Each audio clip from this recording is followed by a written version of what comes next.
alarm clock screams. Your phone won't stop buzzing. Emails flood your inbox before you've even opened your eyes. From the other room, a child cries. You drag yourself out of bed, already exhausted before the day begins.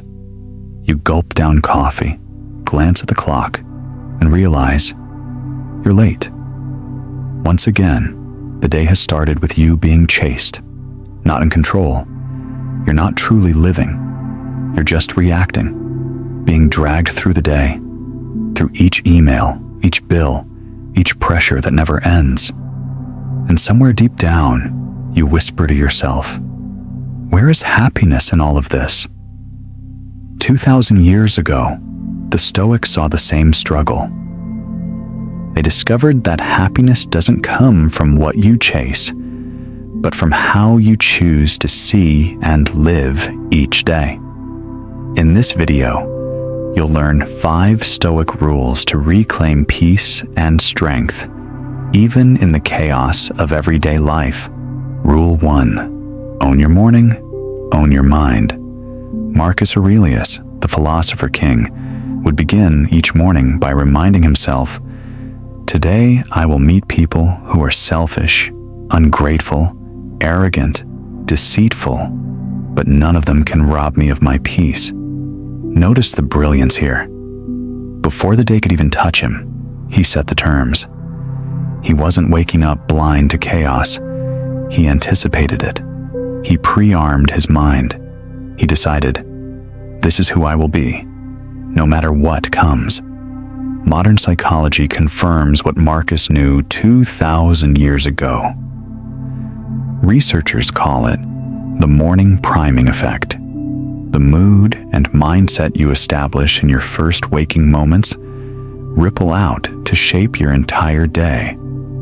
If you wake in panic, rushing, answering messages before you've even looked up at the sky, your brain is primed for stress. Every email feels like an attack. Every delay feels like failure. But if you start with intention, with clarity, with calm, your mind is buffered against the noise. You are in control. This isn't just theory. It's a pattern you'll find in the lives of people who carry enormous responsibility without being consumed by it. Take Howard Schultz, the former CEO of Starbucks. While many executives began their days in a frenzy, phone in one hand, laptop in the other, Schultz followed a ritual. He would wake before the city stirred, quietly brew his own coffee, then go for a run through empty streets. Afterward, he'd sit down with pen and paper and write a single line.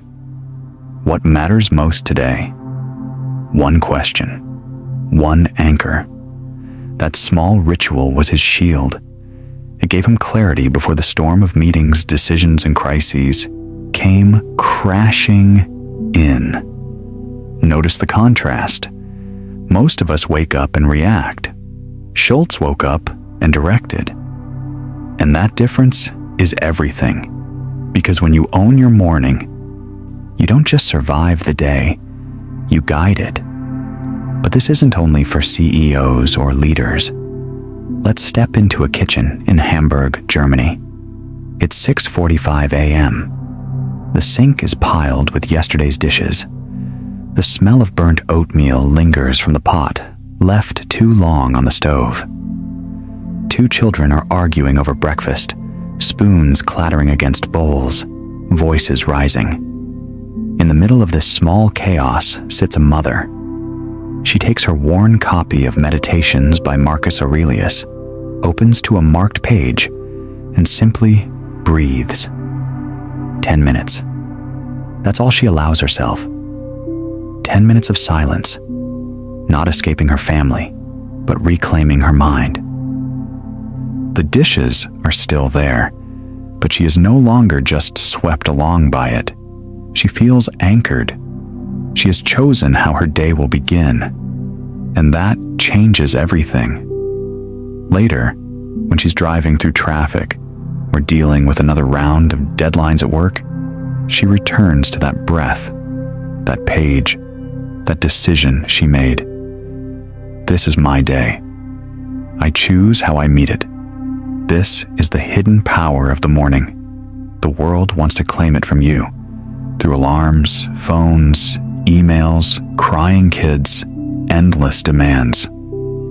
But if you surrender it, you surrender your peace. The Stoics remind us, peace isn't given, it's claimed, it's chosen. And here's what's most important. You don't need hours. You don't need to be a monk on a mountain. You need only a small ritual, a shield you can carry into the day. Marcus Aurelius used words, Schultz used running, and a single written question. The mother in Hamburg used 10 minutes of silence with a book. What will you use? So here's your takeaway, something you can practice tomorrow morning. Before you check your phone, before you rush into noise, try 10 minutes of stoic silence. Sit down with a journal or a scrap of paper and write 3 things you can control today. Maybe it's your attitude, your effort, the way you speak to one person. Then write down 1 thing you're willing to release, something outside your control. Maybe it's traffic. Maybe it's someone else's opinion. Let it go before the day even begins. Do this, and you'll feel it. The day no longer chasing you, but you walking into it with strength. Because when you own your morning, you own your mind. And when you own your mind, nothing the world throws at you can take your peace. And this leads us straight into the next Stoic rule. What you cannot control, you must release. Rule 2. What you can't control, you must release. Epictetus, born into slavery and later freed, understood one truth that could save us all from endless suffering. He said, "Some things are within our power, and some are not." At first glance, it sounds almost too simple. But in that single line lies the secret to freedom. Because most of your stress, your anger, your despair comes from fighting battles you could never win in the first place. Think of your life. How often do you worry about what people think of you? How often do you rage at traffic, weather, markets, politics, illness? These things bend to no one's will. And yet, you spend precious energy wrestling them. Epictetus would shake his head and ask, "Why bleed for chains you cannot break?" Modern psychology echoes his wisdom through cognitive behavioral therapy. One of its most effective exercises is brutally simple. Draw 2 columns on a page. At the top of one, write, "Within my control." At the top of the other, "Outside my control." Then list your current worries. Instantly the fog lifts. That friend who hasn't texted you back, outside your control. Whether you reply with grace or with anger, within your control. The economy, outside. The skills you choose to develop, within. Your child's every future choice, outside. The values you teach them, within. This simple act of sorting clears the fog. Let's see how this plays out in real life. Michael J. Fox was 29 years old, the darling of Hollywood. He had millions in the bank, starring roles lined up, a face recognized around the world. Then one morning, as he reached for a glass of water, his hand trembled uncontrollably. The diagnosis came swift and merciless. Parkinson's disease. Incurable. Progressive. For the rest of his life, his body would betray him. Imagine that moment. 1 second, you are a young superstar at the top of the world. The next, you're a man staring at a hand that won't obey you. From a $1 million icon, you feel reduced to a trembling body in a doctor's office. Powerless, fragile, human. This was his crossroad. He could rage at fate, drown in bitterness, chase cures that didn't exist, or he could choose what Epictetus taught, control what is his response, his purpose. And that's what he did. Fox shifted his life toward advocacy. He founded the Michael J. Fox Foundation, raising over $1 billion for Parkinson's research. He became a symbol not of decline, but of resilience. His disease, once the end of his story, became the beginning of his legacy. This is what it means to release what you cannot control, not passive surrender, but active redirection. You stop wasting yourself on the immovable so that you can pour yourself fully into the possible. And this isn't only the lesson of celebrities. Picture Berlin in the midst of an economic downturn. A mid-career engineer sits at his kitchen table late at night, his layoff letter still fresh. The city is quiet except for the rain tapping against the window, yellow streetlights spilling across the floor. He stares at the paper, heart pounding, unable to sleep. His mind races. Why me? What if I never find work again? What about the mortgage? The kids? The spiral feels endless, but at dawn, exhausted, he takes a pen and divides a sheet of paper into 2 columns.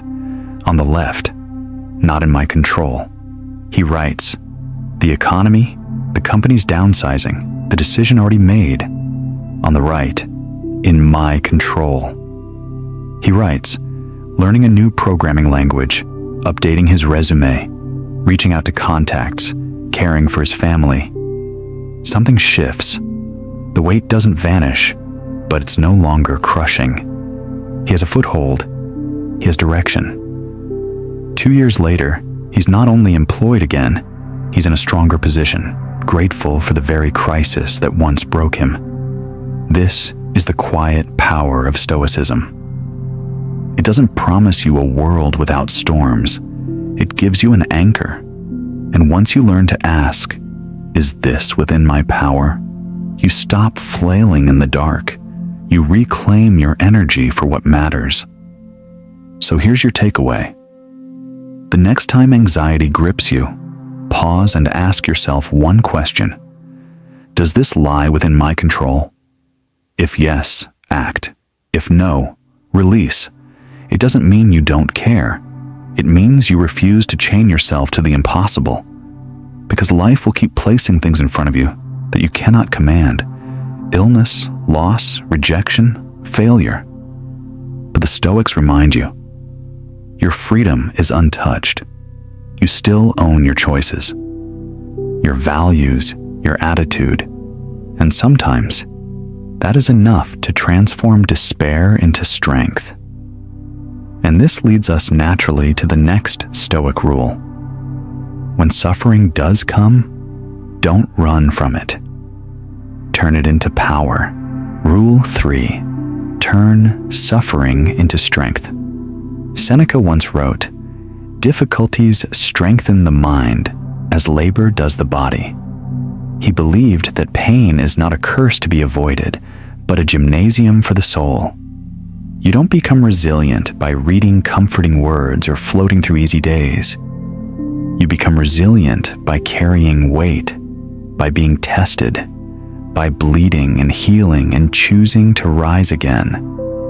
Modern psychology calls this post-traumatic growth, the idea that human beings can emerge stronger, wiser, and more purposeful, not despite suffering, but because of it. Trauma does not just break people. For some, it carves out new depth, new compassion, new courage. The Stoics understood this 2,000 years ago. The obstacle is not only the way forward, it is the way upward. Few lives embody this more vividly than that of Stephen Hawking. At 21, a young man at Cambridge, full of wit and potential, he was told by doctors that he had ALS. The words landed like a death sentence. You may only have a few years left. Imagine that moment. One day, your body is your ally. your mind racing with dreams of discovery.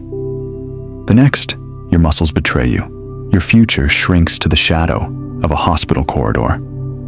For a while, Hawking fell into despair. He admitted he wasted months, even years, in anger and self-pity. But then something changed.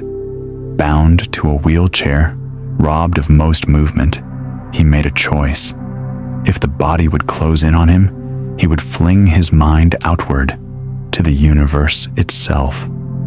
Hawking turned his suffering into fuel, pouring his remaining energy into the mysteries of time, black holes, and cosmology.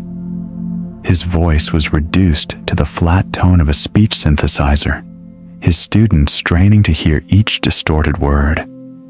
Yet his eyes burned with a fire that no disease could extinguish. That flame illuminated an entire generation. His books reached millions. His theories reshaped science. His courage inspired countless souls who thought their limitations defined them. This is not a story of denial.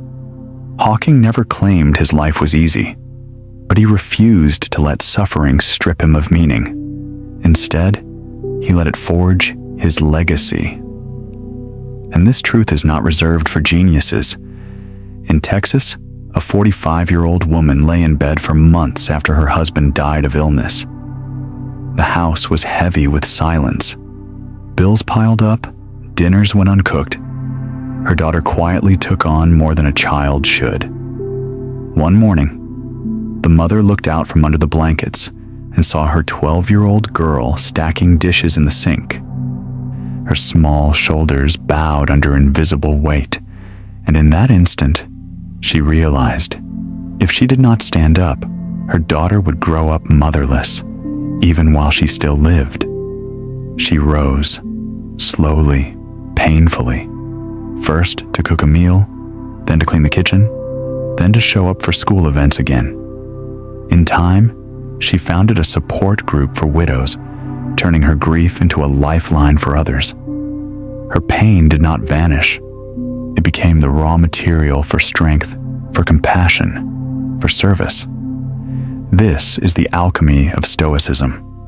Suffering transformed into resilience, loss into leadership, despair into determination. You don't need to be Stephen Hawking or a heroic widow to live this truth. You only need to ask yourself, in your own struggles, what quality is life trying to train in me right now? Maybe it's patience as you care for a sick parent. Maybe it's courage as you face rejection. Maybe it's discipline as you work through debt. Pain is never pointless if you choose to learn from it. Seneca compared hardship to exercise because he knew the body does not grow without resistance. Muscles must be strained, lungs must burn, sweat must fall. Likewise, the mind only becomes unshakable when tested. You may wish for an easy life, but what you truly need is a strong one, and strength only comes through fire. So here's your takeaway. The next time you feel crushed by loss or setback, don't ask, "Why me?" Instead, ask, "What can I build from this? What virtue is this challenge demanding of me?"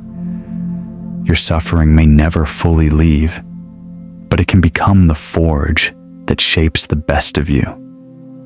And once you've learned to wrestle suffering into strength, the Stoics invite you to take an even bolder step, to imagine the losses that have not yet come, so that you may treasure life more deeply today. Rule 4. Imagine loss to value life. The Stoics practiced a sobering but powerful exercise called premeditatio malorum, the premeditation of loss. At first glance, it sounds grim. Imagine your loved ones gone, your wealth taken, your health stripped away. Yet Marcus Aurelius reminded himself daily that loss is not only inevitable, but also the sharpest reminder of what truly matters. By picturing what could be taken, you awaken to what you still have. Modern psychology has found something strikingly similar in exposure therapy. Patients who fear death, illness, or catastrophe often find relief by carefully imagining the very scenarios they dread. By confronting fear in thought, they weaken its power. And more importantly, they learn to treasure life more deeply in the present moment. You can't hide from impermanence, but you can rehearse it, and in doing so, you make peace with it. Consider the filmmaker Ingmar Bergman. He was haunted by the fleeting nature of existence. Many nights, he sat alone in a darkened study, scribbling questions onto paper. If tomorrow I die, what story do I want to leave behind? His films wrestled openly with mortality, not as a morbid fixation, but as a fierce embrace of life's brevity. By dwelling on death, he created works that pulse with life. His art endures because it came from someone who refused to look away from loss. Now, shift from the grand stage of cinema to the quiet stage of everyday family life. Picture a father in suburban America, a man driven by deadlines and promotions. He often missed dinner, telling himself he'd make it up on the weekend.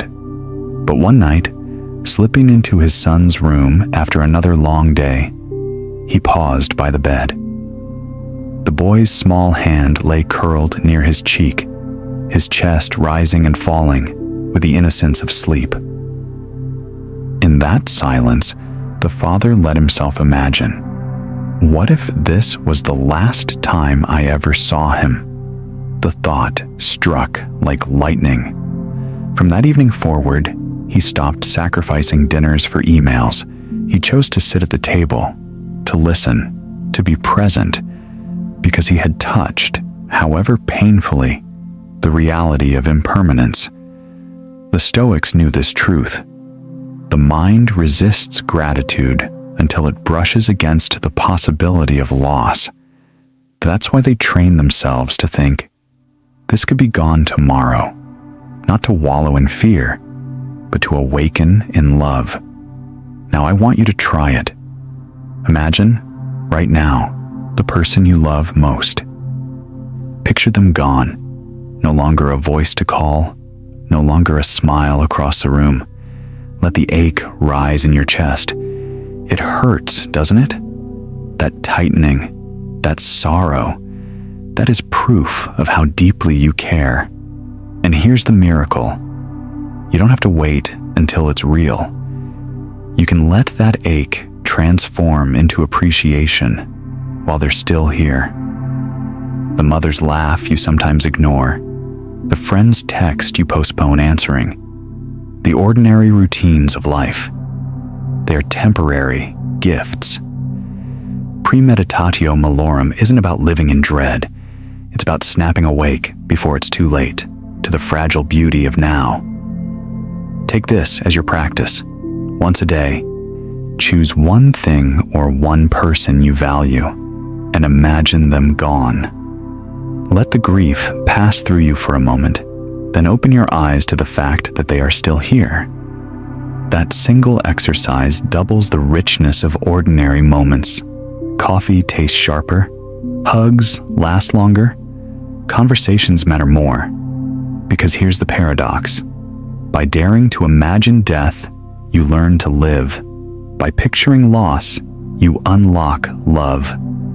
The Stoics understood what so many people avoid, that the shadow of mortality is what makes every ray of life so golden. So tomorrow, when you wake, don't just rush into routine. Pause. Imagine what could be taken from you.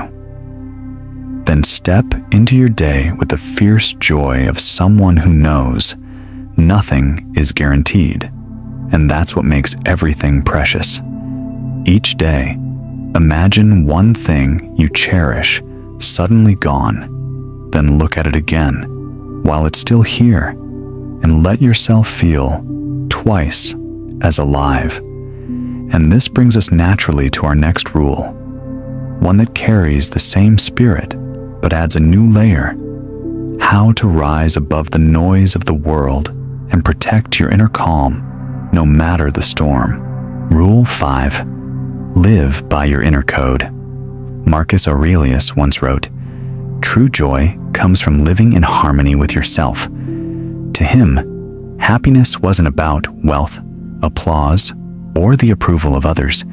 It was about whether, at the end of the day, he had remained faithful to his own principles. If you betray your inner code, no achievement will feel like victory. But if you live in alignment with your values, even humble moments shine with meaning. Modern psychology confirms this ancient wisdom. Research on authenticity shows that people who act in accordance with their values report higher well-being, stronger relationships, and greater resilience. Add to this the concept of flow, that state of total absorption when your actions and values align, and you have the formula for a life that feels not only successful, but deeply worthwhile. External rewards fade, internal alignment endures. Consider the life of Ingvar Kamprad, the founder of IKEA. By the time he became one of the richest men on earth, he could have indulged in yachts, penthouses, or private jets. Instead, he drove an old Volvo, flew economy, and often ate at the IKEA staff cafeteria. His values were simplicity and usefulness, and he lived them without compromise. That consistency gave him not just credibility in the eyes of millions, but also a quiet satisfaction money alone could never buy. He understood what Marcus Aurelius meant. Real joy comes when your daily choices echo your deepest code.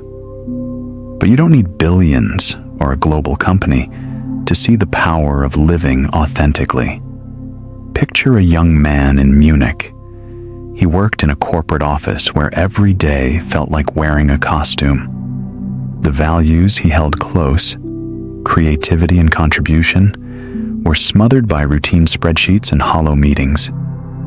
Each evening, as he sat on the train home, he felt a dull ache, a whisper that said, "This is not who I am."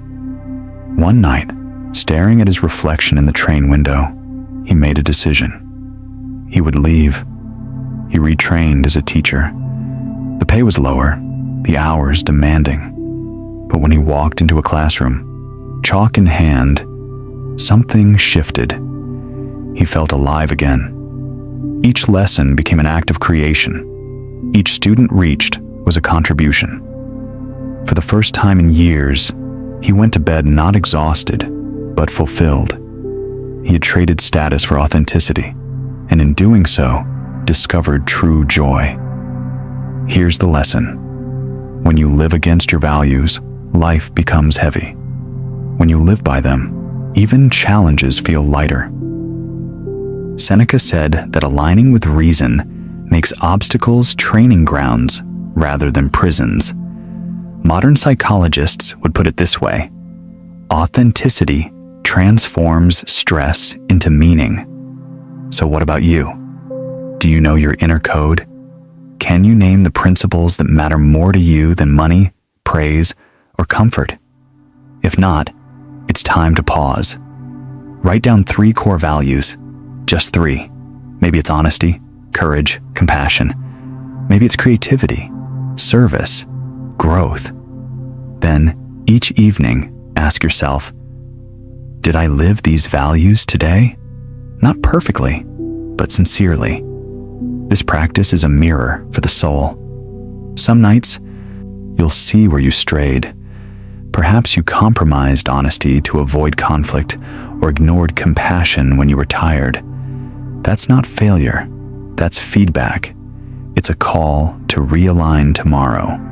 Over time, this nightly check-in becomes a compass. You stop drifting in the current of external demands and start steering your own ship.